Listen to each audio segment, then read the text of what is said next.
നീ വിഷമിക്കണ്ട മോനെ. വിഷമദ്യം കഴിച്ച് 3-4 തട്ടിപ്പോയത് കൊണ്ടാണല്ലോ നിനക്കിപ്പോ എന്റെ അകത്ത് കിടക്കേണ്ടി വന്നേ. അല്ലെങ്കിൽ നിന്റെ അപ്പൻ നിന്നെ പുല്ല് പോലെ പുറത്തിറക്കി കൊണ്ടുവന്നേനെ. നിനക്കിവിടെ യാതൊരു ബുദ്ധിമുട്ടും ഉണ്ടാകില്ല. അതിനുള്ള ഏർപ്പാടൊക്കെ ഞാൻ ചെയ്തിട്ടുണ്ട്.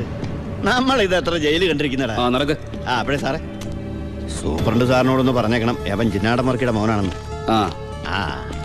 ആടാ മോനെ, കുറച്ച് ദിവസം കഴിയുമ്പോൾ നിന്നെ ഞാൻ ഹോസ്പിറ്റലിലോട്ട് മാറ്റിച്ചോളാം.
ഈ ജയിലിന്റെ ഉള്ളിൽ നിന്ന് ജീവനോടെ പുറത്തു പോകില്ല.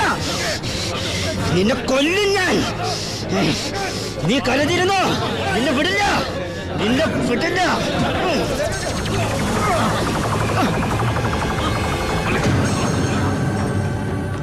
Paramasivam, sorry sir. എന്റെ മുമ്പിൽ വെച്ചാണ് അഭ്യാസം. പരോളിന് അപേക്ഷ കൊടുത്തിട്ടില്ല. എന്താണ് അവനോട്ട് ഇടപാട്? ഓൾ കേരള ക്രിമിനൽസ് അസോസിയേഷനിൽ അവനും മെമ്പർ അല്ലേ സാറേ? ഇടപാട് കാണാതിരിക്കൂ. മേത്തൊക്കെ സാമ്പാർ പോയി. ചോറും കൂടി വിളമ്പട്ടെ സാറേ? 2 പപ്പടം കൂടി തടാ, പൊടിച്ചു കളഞ്ഞാൻ. ആരാ ചോറ് വെച്ചത്? പപ്പടം ഇല്ലെന്ന് അറിയില്ലേ? മതിയെങ്കിൽ മാറ്. അവൻ എന്തിനാണ് നിന്നെ ചവിട്ടിയത്? അവനെന്നെ ചവിട്ടാൻ തോന്നിയിട്ടുണ്ടാവും. അപ്പൊ അവൻ എന്നെ ചവിട്ടാൻ തോന്നിയില്ലല്ലോ. അതിന് നീയല്ലല്ലോ അവന്റെ ഏട്ടനെ കൊന്നത്. നീ ഒരാളെ കൊന്നു എനിക്ക് വിശ്വസിക്കാനാവുന്നില്ല. കേട്ടുമടുത്തിട്ടുള്ള സാധാരണ പ്രശ്നം തന്നെ എന്റേതും. പക്ഷേ ഒരു നോർമൽ ആൾക്കുണ്ടാകാവുന്ന ഏറ്റവും വലിയ പ്രശ്നം സാമ്പത്തിക ബാധ്യത. കടം കൊണ്ട് നിൽക്കക്കള്ളിയില്ലാതെ ആത്മഹത്യയുടെ വക്കത്തെത്തി എൻ്റെ കുടുംബത്തെ എങ്ങനെയെങ്കിലും രക്ഷിക്കണമെന്ന ഉദ്ദേശത്തോടെ ഞാൻ നാടുവിടാൻ തീരുമാനിച്ചു. ഒരു രാത്രി എങ്ങോട്ട് പോകണമെന്നറിയാതെ നാഷണൽ ഹൈവേയിൽ ഞാനങ്ങനെ നിന്നു. ഈ സമയം ദൂരെ നിന്ന് ദേവദൂതനെ പോലെ ഒരു ടാങ്കർ ലോറി വരുന്നത് ഞാൻ കണ്ടു. ദൈവം തോന്നിപ്പിച്ചാണോന്നറിയില്ല, ആ ഡ്രൈവർ വണ്ടി നിർത്തി. ഞാനും കൂടി പോന്നോട്ടെ? എങ്ങോട്ട്? അങ്ങനെ ഇന്ന സ്ഥലമൊന്നുമില്ല, എവിടം വരെ പോണു അവിടം വരെ. ഓ, അവിടെ കേറ്. സോറി.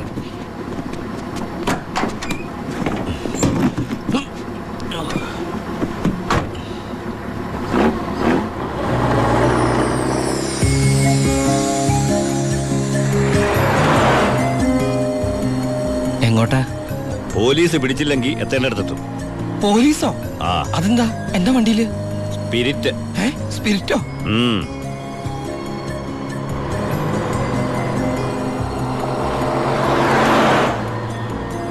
ഇതൊക്കെ ഒറ്റയ്ക്ക് ഉണ്ടാവാൻ പേടിയില്ലേ? ഒറ്റയ്ക്ക് കൊണ്ടുപോകുന്ന അതിന്റെ സുഖം. പോലീസ് പിടിച്ചാൽ എന്നെ മാത്രം നോക്കിയാൽ മതിയല്ലോ. അപ്പൊ ഈ പോണ വഴിക്ക് പോലീസ് പിടിച്ച എന്റെ കാര്യം? അത് പോലീസുകാർ നോക്കിക്കോട്ടെ. നിന്നെ പിടിച്ച എനിക്കെന്താ? നിനക്ക് എന്നെ കുറിച്ച് ഒന്നും അറിയില്ല, എന്റെ പേര് പോലും. എന്താ ബായുടെ പേര്? അത് വേണ്ട, എന്നാലും പറ ബായ്. നീ ഇപ്പൊ എന്താ വിളിച്ചത്? ബായ്. ബായ്, അത് തന്നെ വിളിച്ചാ മതി.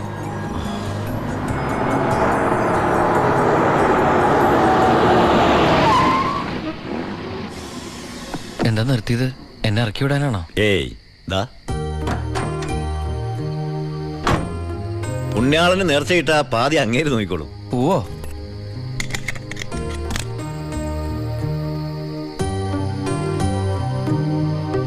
എൻ്റെ പുണ്യാള, നേർച്ചിടാനായിട്ട് എൻ്റെ കയ്യിലൊന്നുമില്ല. എന്നെ മുഴുവനായിട്ട് കാത്തോളണേ.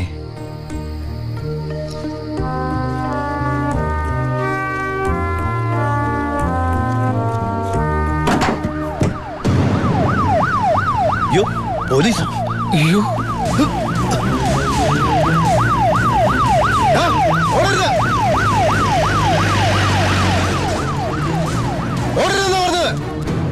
നീ എന്നതാടായി പറയുന്നത്? ലോഡ് പോലീസ് പിടിച്ചെന്നു. അതേ മുതലാളി, ഞാൻ ഓടി രക്ഷപ്പെട്ടതാ. ഇതിലെന്തോ ചതിയുണ്ട് ചേട്ടായി. കൊച്ചു മുതലാളി എന്നെ സംശയിക്കരുത്. വർഷം കുറെ ആയില്ലേ ഞാൻ നിങ്ങളുടെ കൂടെ ആയിട്ട്. എത്ര വർഷമായാലും നീ കള്ളപ്പണിയല്ലേ ചെയ്യണത്? കള്ളൻ എന്നും കള്ളൻ തന്നെയാടാ. ഇതേ ലക്ഷങ്ങളുടെ ഏർപ്പാടാ. ബേബി കുഞ്ഞേ, ചേട്ടോ, ചേട്ടാ സത്യം പറ, ഞങ്ങളുടെ ലോറിയിലൂടെ എങ്ങോട്ടാ മറിച്ചു വിറ്റത്? ഇയാളുടെ മോന്ത കണ്ടാലറിയാം 10 കാശ് കയ്യിൽ കിട്ടിയിട്ടുണ്ടെന്ന്. നമുക്ക് പോലീസ് പരാതിപ്പെടാൻ പറ്റില്ലല്ലോ, സംഗതി സ്പിരിറ്റ് അല്ലേ. ഇവനെ കൊണ്ട് സത്യം ഞാൻ പറയിപ്പിക്കാം. പറയടോ. ഞാൻ പറഞ്ഞത് സത്യമാണ്. നീ പറയില്ലല്ലേ? പറയടോ, ലോഡ് ആർക്കാ നീ മറിച്ചു വിറ്റത്? കുഞ്ഞേ,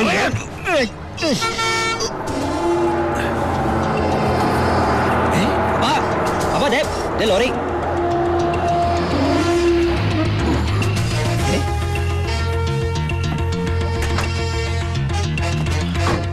നല്ല ആളാട്ടാ.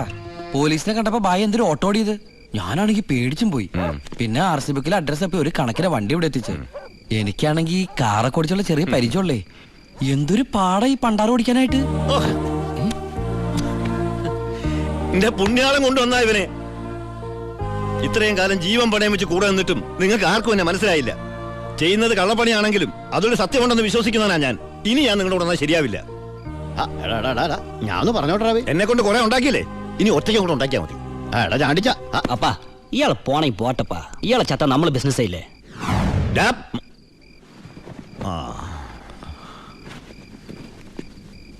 അയ്യോ,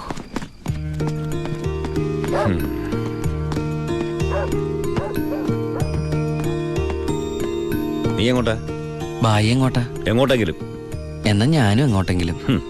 വാ. ബായി സത്യമുള്ളവനാണെന്ന് എനിക്ക് തോന്നി. ഞാൻ അയാളുടെ കൂടെ കൂടി. ബായിക്ക് ഭാര്യയുണ്ട്, മകനുണ്ട്. മകനെന്ന് പറഞ്ഞ ബായിക്ക് ജീവനാ. ശിവന് കുറച്ച് ചോറിട്ടോടടി. ശിവനല്ല, ഉണ്ണി. ചോറ് വേണ്ട, അതിന് പകരം പപ്പടം എടുത്തോളാം. നമ്മുടെ പരമശിവത്തിന്റെ നല്ല ഛായയില്ലടി ഇവന്. എനിക്കും കണ്ടപ്പോഴേ തോന്നി. ആരാ ഈ പരമശിവം? പണ്ട് ലോറി താവളത്തിൽ നിന്ന് കിട്ടിയതാ അവനെ. പിന്നീട് എനിക്ക് എന്റെ സ്വന്തം അനിയനെ പോലെയായി. 4 കൊല്ലം മുമ്പ് ഒരു ലോറി ആക്സിഡന്റിൽ അവൻ.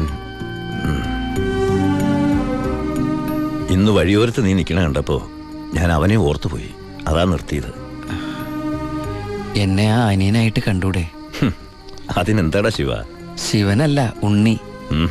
എനിക്ക് നീ ശിവൻ തന്നെയാ. അങ്ങനെ ഉണ്ണി എന്ന ഞാൻ ബായിക്ക് ശിവനായി.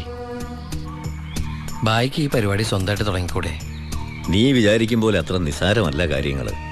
ഇത്രയും കാലത്തെ എക്സ്പീരിയൻസ് വെച്ചിട്ട് ഒരു ലോഡ് ഒപ്പിക്കാൻ ബായിക്ക് പറ്റില്ലേ? അത് പറ്റും. പക്ഷെ എങ്ങനെ കടത്തിക്കൊണ്ടുവരും? ചെക്ക് പോസ്റ്റിലൊക്കെ നല്ല കാശറിയണം. അതെവിടുന്ന്? ഒന്ന് ഞാൻ പറയാം. സാധനം കിട്ടിയ കാശ് മുടക്കില്ലാതെ ചെക്ക് പോസ്റ്റ് എടുത്തുന്ന കാര്യം ഞാൻ ഏറ്റു. അതിനുള്ള ചില നുണുക്ക് വിദ്യകളൊക്കെ എൻ്റെ കയ്യിലുണ്ട് ബായി. ആ ആ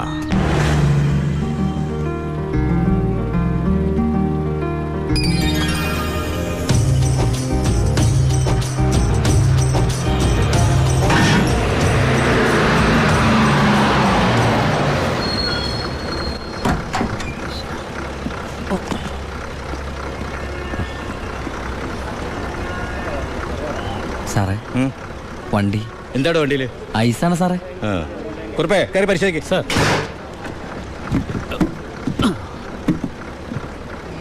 നന്നായി പരിശോധിക്കണോ സാർ? സാറേ പെട്ടെന്നായിക്കോട്ടെ, അല്ലെങ്കിൽ ഐസ് ഇപ്പൊ ഐസ് വാട്ടർ ആവും. സാറേ ഇത് ഫുൾ ഐസാ. ആ അടച്ചേക്ക്. ഓ ചാടിക്കോ ചാടിക്കോ, അല്ലെങ്കിൽ ഐസാവും.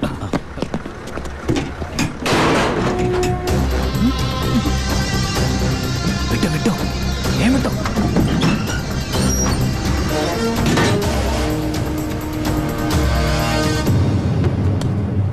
പെട്ടെന്നാവട്ടെ. ശിവ. ആ ഓ എന്റെ പുണ്യാളച്ചോ, നീ ഇങ്ങ് എത്തുന്നത് വരെ ഞാൻ മുള്ളേ നിൽക്കുകയായിരുന്നു. സ്പിരിറ്റ് എന്തിയടാ? ദാ ഇതൊക്കെയാ. ഈ ഐസ് കിട്ടേ? ഞാൻ കാണിച്ചു തരാം.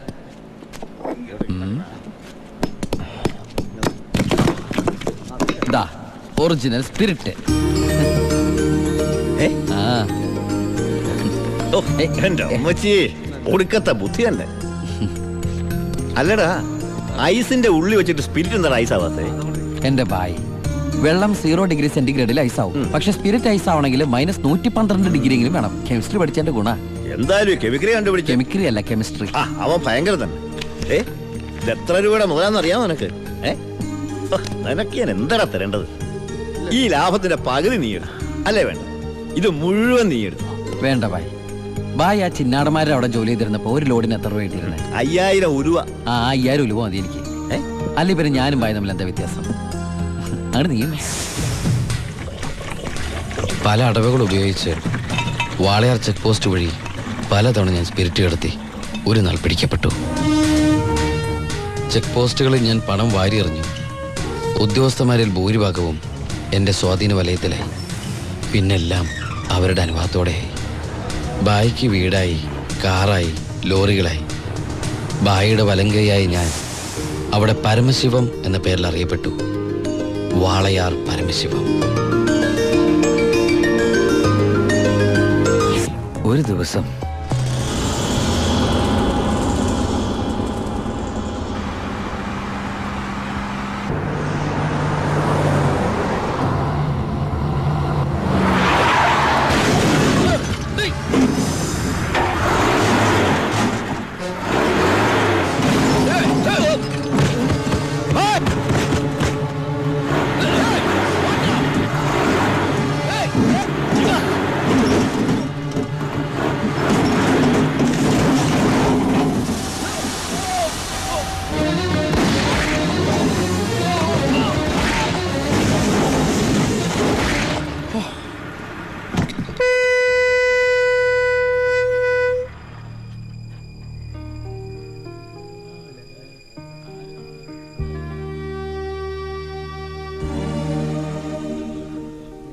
പോലീസ് കേസെടുത്തു. കാറ്, തോക്ക് തുടങ്ങിയ തെളിവുകളൊക്കെ ബായിക്കെതിരായിരുന്നു. ബായിക്ക് വേണ്ടി ഞാൻ കുറ്റേറ്റെടുത്തു. എന്തിന്? ബായിക്ക് ഭാര്യയുണ്ട്, മകനുണ്ട്. ഞാൻ ബാച്ചിലറല്ലേ. ഒന്ന് ജയിലിൽ കയറി ഇറങ്ങിയാലും എനിക്കെന്താ സംഭവിക്കാൻ? പാവം ബായ് എനിക്ക് വേണ്ടി ഒരുപാട് കാശ് ചെലവാക്കി കേസ് നടത്തി. അതുകൊണ്ട് എൻ്റെ ശിക്ഷ 4 കൊല്ലമായിട്ട് കുറയ്ക്കാൻ ബായിക്ക് സഹായിച്ചു. ഈ ബായിയാണ് ഞാൻ ദുബായിൽ നിന്ന് കാശ് അയക്കുന്ന പോലെ മാസാമാസം കാശ് എൻ്റെ വീട്ടിലെത്തിക്കുന്നത്. എൻ്റെ കുടുംബം അവിടെ ഹാപ്പി. അതുകൊണ്ട് ഞാനിവിടെ ഹാപ്പി. ആ, പരമശിവത്തിന്റെ പരോൾ സാങ്ഷൻ ആയിട്ടുണ്ട്. ഓ, ആള് കുഴപ്പക്കാരനൊന്നുമല്ലല്ലോ. അല്ല സാർ. തനിക്കെന്താടോ അയാളുടെ കാര്യത്തിൽ ഇത്ര ഇൻട്രസ്റ്റ്? അവനൊരു പാവമാണ് സാർ.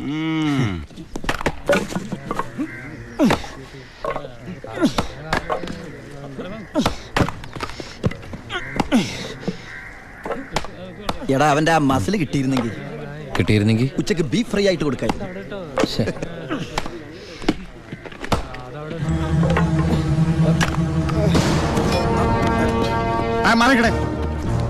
എന്തു പറ്റി? ആ ഡോക്ടറെ വിളിച്ചു സാർ. ഒടുക്കത്തെ കരുനാക്ക്. ചത്താ എന്താടാ ഒരാള് കിടന്ന് ഉറങ്ങണേന് ഇങ്ങനെ നീ എന്ത് വേടി?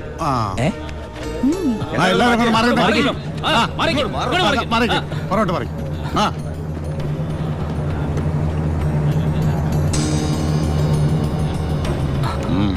He's very serious. മെഡിക്കൽ കോളേജിലേക്ക് മാറ്റേണ്ടി വരും. Yes, proceed. ഓക്കെ. മാറ്റാനൊക്കെ വരട്ടെ സാറേ. പരമശിവം പരോൾ. ചുമ്മാ ഇരി സാറേ.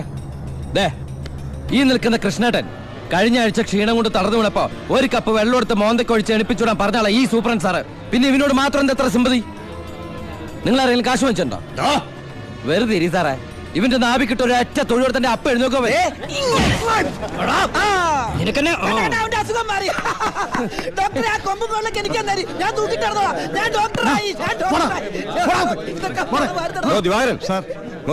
അവന്റെ പരോളിന്റെ പേപ്പർ ഉണ്ട്. ഇവന് 14 ദിവസം വേണ്ട, 5 ദിവസം മതി. പാടോ. എടാ ചിന്നാടാ, നീ ഇവിടുന്ന് മുങ്ങിയാ പിന്നെ എന്നെ ആരാ ഇതിനകത്ത് വെച്ച് കൊല്ലുക? നീ എന്നെ കൊല്ലുന്നത് കാണാൻ കാത്തിരിക്കുകയല്ലേ ഞാൻ. ഇവൻ എന്നെ മൂടൗട്ടാക്കി അടങ്ങുള്ളൂ. നീ പോയി ജോലി എടുക്കപ്പാ.